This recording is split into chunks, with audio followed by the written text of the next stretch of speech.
যে আমি আমার স্টাফদের সাথে প্রেজেন্ট করেছি একটা ভিশন, একটা রিফর্ম কাঠামো, যে এই সেক্টরটার রিফর্মগুলো আমরা কিভাবে অ্যাপ্রোচ করতে পারি। এবং এটা কিছুটা আপনাদের সাথে করেছি, কিন্তু পুরাটা ওভাবে ওই স্ট্রাকচার হিসাবে শেয়ার করিনি। তো বিভিন্ন কথাবার্তা শুনে এখন মনে হচ্ছে যে এই স্ট্রাকচারটা একটু যদি শেয়ার করি আপনাদের সাথে, তাহলে হয়তো আমরা মানে উপকৃত হব, কেন তাহলে চিন্তাধারাটা পরিষ্কার হবে। আমি এই সেক্টরের রিফর্মের 3টা স্তম্ভ আছে, 3টা পিলার আছে। এই 3টা পিলারকে আমাদের মোটামুটি একই সাথে অগ্রসর হতে হবে যদি আমরা সার্বিকভাবে এই খাতটাকে আমরা যদি মানে উন্নয়নের দিকে নিতে চাই। সেই 3টা পিলারের মধ্যে প্রথম পিলারটা হচ্ছে যে যেখানে যেই বিষয়ে আপনারা সবাই কথা বললেন, মোস্টলি যে পিলারের আন্ডারে এই আপনাদের প্রবলেমস, ইস্যুস, চ্যালেঞ্জেসগুলো পড়ে, সেটা হচ্ছে যে গ্রাহকদের, পলিসি হোল্ডারদের আস্থা ফিরিয়ে আনা, জন আস্থা ফিরিয়ে আনা এই ইন্স্যুরেন্সের উপর। কিন্তু এটা একটা পিলার, প্রথম পিলার।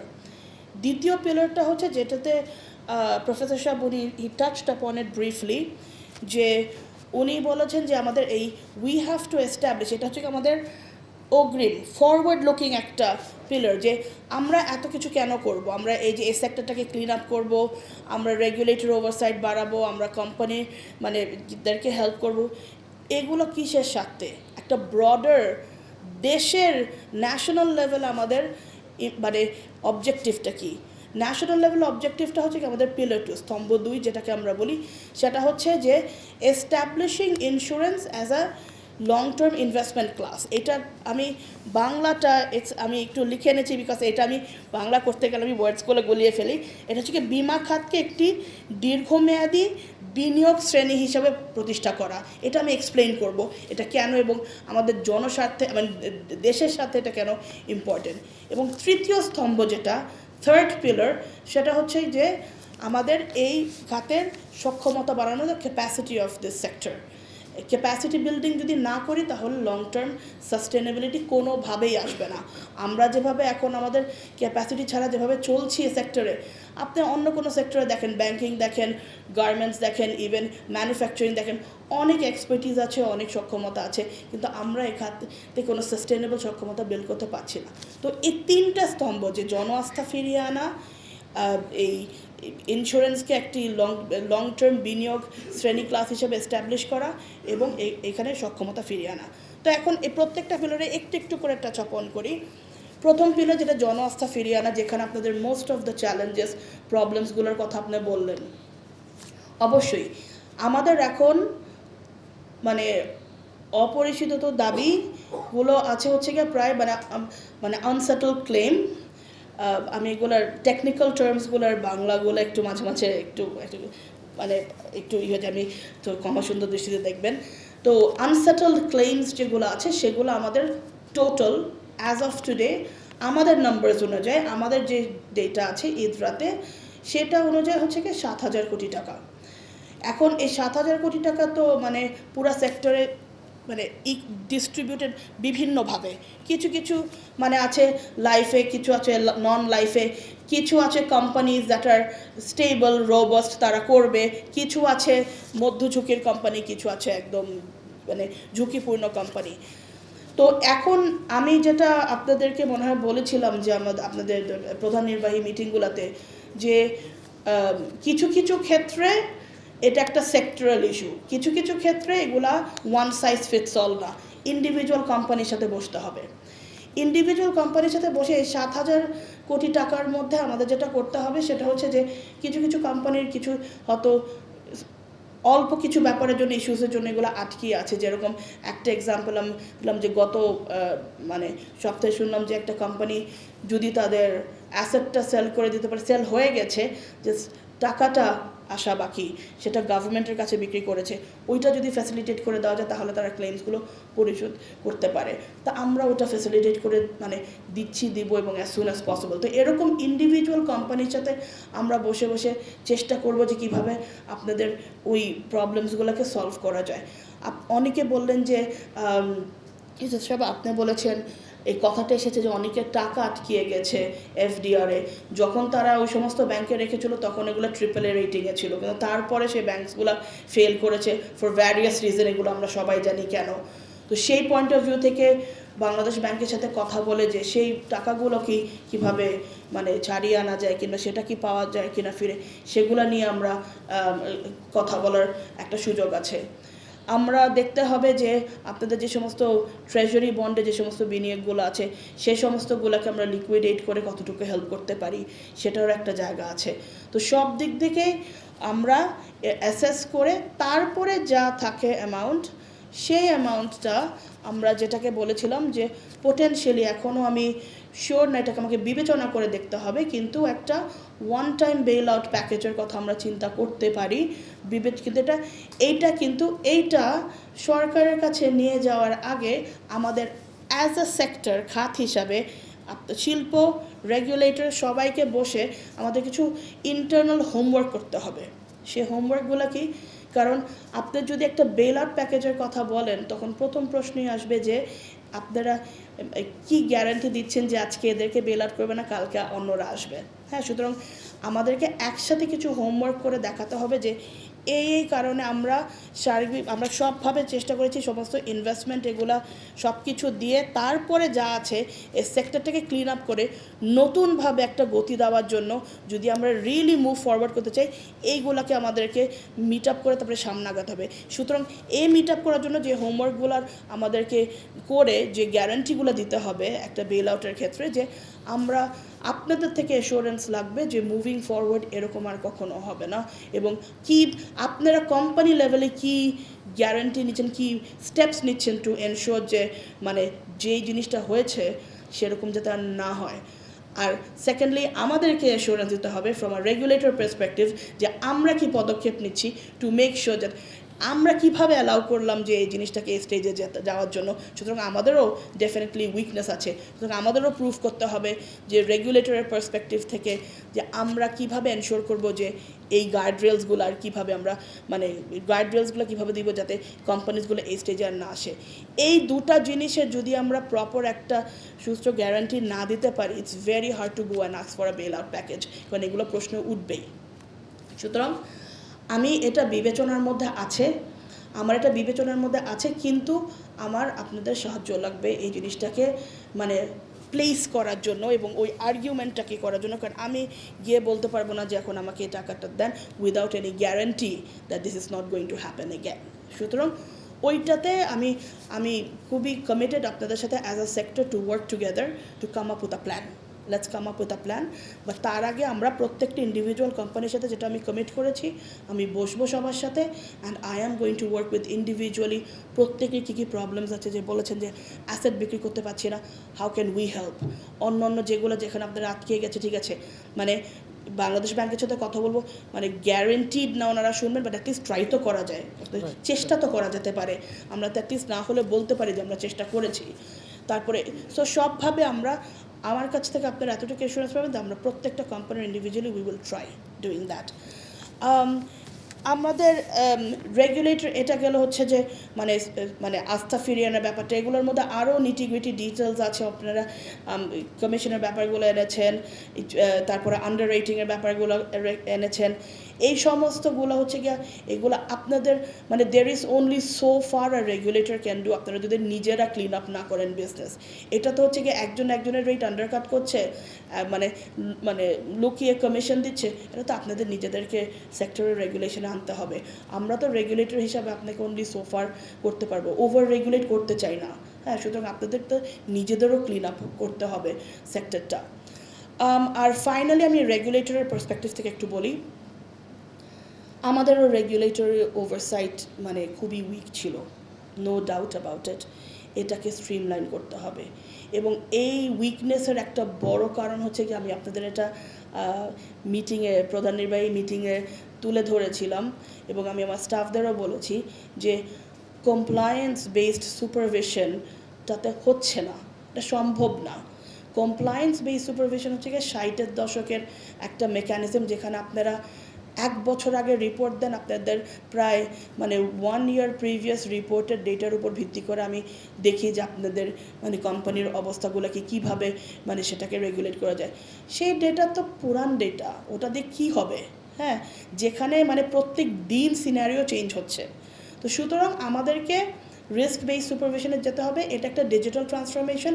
এই সমস্ত এই প্রোডাক্ট এগুলো ডেভেলপ মানে এই ডিজিটাল প্রোডাক্টসগুলো ডেভেলপ করা হচ্ছে একদম দিস ইজ যেটাকে আমরা মানে রিফর্মের ভাষায় বলি লো হ্যাঙ্গিং ফ্রুট। এটা একদম আছে ready, we just need to roll it out এবং আপনাদের সহযোগিতা এটাতে দরকার। আরও কিছু টেক প্যাকেজ আছে যেগুলো নিয়ে আমরা কথা বলেছি এবং এগুলাও just low hanging fruit, we need to roll this out. সুতরাং আমাদের রেগুলেটরের পার্সপেক্টিভ থেকে আমাদেরকেও একটু সুযোগ দেন, আমরা আপনাদেরকে যাতে রেগুলেটর মানেই তো শুধু স্টিক না, আপনাদেরকে এটাও তো একটা ব্যাপার যে আমরা যদি প্রপারলি সঠিক টাইমলি ডেটা যদি আমাদের কাছে আসে, আমরাও তো আপনার সাথে কোলাবোরেট করতে পারবো যে দেখেন আপনারা কিন্তু এই দিকে যাচ্ছেন, বি কেয়ারফুল। হ্যাঁ, আপনাদের এরকম ট্রেন্ডগুলো দেখা যাচ্ছে। Sorry, I am just going to drink some water. আপনাদের এই ট্রেন্ডগুলো দেখা যাচ্ছে। তো এই জন্য রিস্ক বেস সুপারভিশনটা আমি খুবই ইন্টারেস্টেড এটাকে রোল আউট করার জন্য, এবং এই জিনিসগুলো হয়তো আপনারা আগামীতে দেখবেন। এখন আসি আমরা হচ্ছে, এটা আমাদের পিলার 1 জন আস্থার পিলারের কথা বললাম। এখানে আরও ইস্যুসগুলো আছে, বাট আমি একটা মেইন জিনিস বললাম, এবং ফরওয়ার্ড লুকিং প্রবলেমসের কথা আমরা সবাই জানি। দ্বিতীয় স্তম্ভ যেটা হচ্ছে গিয়ে ইনভেস্টমেন্ট পিলারটা, মানে এটা হচ্ছে গিয়ে দেশের স্বার্থে। দেখেন, প্রফেসর সাহেব বললেন যে আমাদের, এবং আমিও এটা আপনাদেরকে আমার নিজের কনভারসেশনে বলেছি যে আমরা মানে আর্থিকভাবে ইকোনমিক্যালি আমরা দেশ যেখানে সেখানে আমাদের ইন্স্যুরেন্স সেক্টর না, মানে কোনোভাবেই না। আপনি যদি কম্পারেটিভলি দেখেন আমাদের মানে যেটাকে বলে জিডিপি আমাদের জিডিপি পার ক্যাপিটা ইনকাম, আমাদের পার ক্যাপিটা ইনকাম হচ্ছে গিয়ে $3,000 উপরে। আমরা একটা $500 ট্রিলিয়ন ইকোনমি, যারা আমরা 2032-এর মধ্যে $1 ট্রিলিয়ন ইকোনমিতে মুভ করতে চাচ্ছি। এরকম ক্ষেত্রে আপনি যদি কম্পারেটিভ অন্যান্য ঠিক এই উন্নয়নের এই ধাপে বাংলাদেশ যেখানে আছে, যে আমরা তো মানে এলডিসি তো অনলি অন পেপার, বাট আমরা হচ্ছে কি টেকনিক্যাল একটা লোয়ার মিডল ইনকাম ইকোনমি এবং হায়ার মিডল ইনকাম ইকোনমি, এই সমস্ত ইকোনমিতে আপনি যখন কম্পেয়ার করবেন, আপনি দেখবেন অন্য অন্য দেশে ইন্স্যুরেন্স খাত অনেক বেশি ডেভেলপড। কেন? তার কারণ হচ্ছে যে insurance is a significant element in the financial sector. আমরা এটাকে বুঝতেই পারতেছি না আমরা, এবং এটা না বুঝতে পারার কারণে আমরা অনেকভাবে আমাদের ইকোনমিক প্রগ্রেস ব্যাহত হচ্ছে। কীরকম? যেটা আমি বললাম যে মানে বিমা খাত যে একটা দীর্ঘমেয়াদী মানে বিনিয়োগ শ্রেণী, এইটাকে আমরা ডেভেলপ করবো কীভাবে, এভাবে চিন্তা করে দেখেন। স্পেশালি লাইফ ইন্স্যুরেন্সের ব্যাপারগুলো আমি একদম ভেঙে বলি জিনিসটা। এই যে লাইফ ইন্স্যুরেন্সের ক্ষেত্রে তো আপনাদের ইউজুয়ালি ক্লেম পিরিয়ডগুলো is longer, between 10 to 15 years. তো এইখানে এই ইনভেস্টমেন্টটা যেটা আছে, this can serve as long term investment. হ্যাঁ, এবং আমাদের দেশে যে পুঁজিবাজার বলেন, যে পুঁজিবাজারের আমাদের ডেপথটা খুব কম, we call it's a very low depth of the capital market. এবং এই ক্যাপিটাল মার্কেটের লো ডেপথের অনেক কারণ আছে। একটা বড় কারণ হচ্ছে যে অনেক কোম্পানি আছে যারা প্রফিটেবল, কিন্তু they don't want to enlist, করতে চায় না। তার কারণ হচ্ছে যে ইনস্টিটিউশনাল ইনভেস্টর নাই। এটা মানে কি? এটা মানে হচ্ছে কি আপনার একটা খুব প্রফিটেবল কোম্পানি আছে, আপনি এখন এটাকে স্টক এক্সচেঞ্জে আপনি এখন এনলিস্ট করবেন, আপনি পাবলিক লিমিটেডে যাবেন। এখানে যদি মনে করেন একটা বিগ একজন দুইজন ইন্ডিভিজুয়াল ইনভেস্টর, আমি 5টা শেয়ার, উনি 10টা, এটা করলে তো হবে না। যে আপনারা যে পরিমাণ শেয়ার ফ্লোট করবেন, you need a big anchor, একটা বড় ইনস্টিটিউশনাল ইনভেস্টর দরকার, যে একটা বড় চাঙ্ক অফ শেয়ার আপনার কিনবে। তা না হলে it does not make sense or profitable to go public. হ্যাঁ, ওই ক্লাসটা আমাদের এখানে নেই। আপনি যদি বাইরে যে কোনো দেশে দেখেন, যখন কোম্পানিজরা স্টক এক্সচেঞ্জে যায়, ধরেন স্পেস এক্সের যখন আইপিও হচ্ছে, ওদের সবচেয়ে বড় অ্যামাউন্ট অফ শেয়ারগুলো কিনে চলে হচ্ছে গিয়ে ইনস্টিটিউশনাল ইনভেস্টর। আমি 5টা, উনি 10টা, এভাবে করলে তো ওদের শেয়ারসের ভ্যালিউ পড়ে যাবে। সো আমাদের এই বড় ইনস্টিটিউশনাল ইনভেস্টর নেই, এবং অন্যান্য দেশে insurance sector act as that big institutional investor. সুতরাং আমাদেরকে যদি আমরা মানে পিলার এই ওয়ানটাকে ঠিক করতে পারে, আস্থা ফিরে আনে, মানে আমাদের প্রপারলি যদি আমাদের এই স্ট্রাকচার করতে পারি, we will emerge as an institutional investor. সুতরাং এখানে ক্যাপিটাল মার্কেট রিফর্মের সাথে insurance sector as a investment class খুব ওতপ্রোতভাবে জড়িত। হ্যাঁ, সুতরাং ক্যাপিটাল মার্কেট রিফর্মের কোনো কাজই হবে না, এবং এটাতে হাত দিয়েছেন মানে আমাদের গভর্নমেন্ট, এবং দ্যাটস আ প্রায়োরিটি। তো সুতরাং মানে ওইখান থেকে কাজ করার সুযোগ আছে যে আপনাদের ক্যাপিটাল মার্কেট রিফর্মের কোনো কাজ আগে মানে আপনারা যদি ইন্স্যুরেন্সকে সেট আপ না করেন as a long term investment sector. Financial stability, financial inclusion. Financial স্টেবিলিটির কথা বলছেন, আমি এই নাম্বারসগুলো আপনাদেরকে বলেছি আগে যে আমাদের দেশ হচ্ছে একটা disaster prone country because of the climate that we live in. প্রত্যেক বছর ডিজাস্টার মানে সাইক্লোন, ঝড় এগুলো আছেই, এবং আমাদের এটা জিডিপির ইম্প্যাক্ট অ্যাপ্রক্সিমেটলি মানে 0.8 থেকে 1% অফ দ্য জিডিপি এটাকে কমিয়ে দেয় এই ডিজাস্টারের জন্য। Plus on average every single ডিজাস্টারের পরে দ্য গভর্নমেন্ট আউটলে হচ্ছে 1.5 বিলিয়ন। আমরা জানি পরের বছর বন্যা হবে, প্রত্যেক বছর প্রত্যেকটা ফ্লাডের জন্য অ্যাভারেজে সেটা রিহ্যাবিলিটেশন বলেন, সাবসিডি বলেন, সব কিছু থেকে গভর্নমেন্টের এটা হচ্ছে 1.5 বিলিয়ন। কিন্তু অন্য দেশে দেখেন এই বার্ডেনটা কিন্তু গভর্নমেন্ট কমায় ফেলে বাই স্প্রেডিং দ্য রিস্ক। সুতরাং there is a big role for the insurance sector, the private sector to play in actually helping the government in respond through insurance. সুতরাং এই জায়গাটা থেকে এটাকে বলে ফাইন্যান্সিয়াল স্টেবিলিটি। এগুলো করলে ম্যাক্রো ইকোনমিক স্টেবিলিটি অটোমেটিক্যালি বেড়ে যায়। হ্যাঁ, এই জন্য যখন এই যে বাইরের এই যে যত সব দেখেন যে যুদ্ধ হচ্ছে, এগুলোতে হচ্ছে এই সমস্ত যে সমস্ত ইকোনমিক শকসগুলো থাকে, আপনার যদি মিডলটা যেটা insurance sector plays the main role, এটা যদি স্ট্রং থাকে, এই ইকোনমিক শকগুলো অনেক ইজিলি মানে ডিল করা যায়, অ্যাটলিস্ট শক মানে ইমিডিয়েট টার্ম শকসগুলো। ফাইন্যান্সিয়াল ইনক্লুশনের ব্যাপারেও অনেকে বলেছেন অনেক স্পেস আছে এটাতে করার। ফর ইনস্ট্যান্স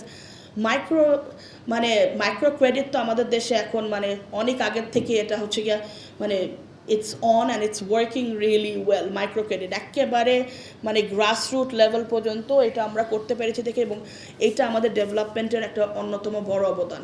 কিন্তু সেই মাইক্রো ক্রেডিটের চ্যানেলগুলো ইউজ করে মাইক্রো ইন্স্যুরেন্স আমরা করতে পারি না এখনও, যেটা করা দরকার এবং করতে হবে। এখানে এমআরএর সাথে বসে একটা রেগুলেশনসের ব্যাপারে কথা বলতে হবে, এই চ্যানেলসগুলো ঠিক করতে হবে। উই হ্যাভ টু আইনি কাঠামোগুলো, রেগুলেশনের কাঠামোগুলো ঠিক করতে হবে যে আমরা কীভাবে micro insurance through the micro credit এমএফআইয়ের মাইক্রো ফাইন্যান্স ইনস্টিটিউশনের চ্যানেল দিয়ে আমরা কীভাবে এগুলো ঠিক করতে পারি। ইসলামী ইন্স্যুরেন্সের কথা বলেন, তাকাফুল, এগুলো সব রেগুলেশনস এগুলো করতে হবে, because these are all opportunities. So এইগুলো যখন আমরা করব তখন আমরা এই সেকেন্ড স্তম্ভটা যেটা এই ইনভেস্টমেন্ট, এটাকে আমরা তখন স্ট্রং করতে পারবো।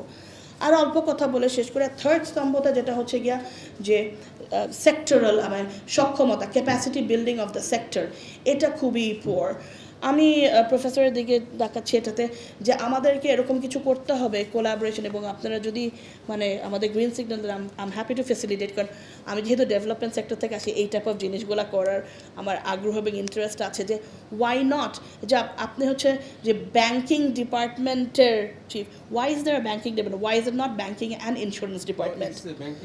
ব্যাঙ্কিং অ্যান্ড তো ইন্স্যুরেন্সের ইটা কেন নাই অত বেশি? মানে we have to ensure that আপনাদের যদি কারিকুলাম ডেভেলপমেন্ট লাগে, আপনারা যদি একটা আলাদা মেজর হিসাবে ইন্ট্রোডিউস করতে চান, মাইনর হিসাবে সার্টিফিকেশন প্রোগ্রামস, যেটাই করেন না কেন, we have to start opening up the space in the academia, both in public and private institutions, ইন্স্যুরেন্সে পড়াশোনা করার। ইন্স্যুরেন্সের পড়াশোনা করলেই মানুষের এখানে চাকরি নেওয়ার ইন্টারেস্ট হবে।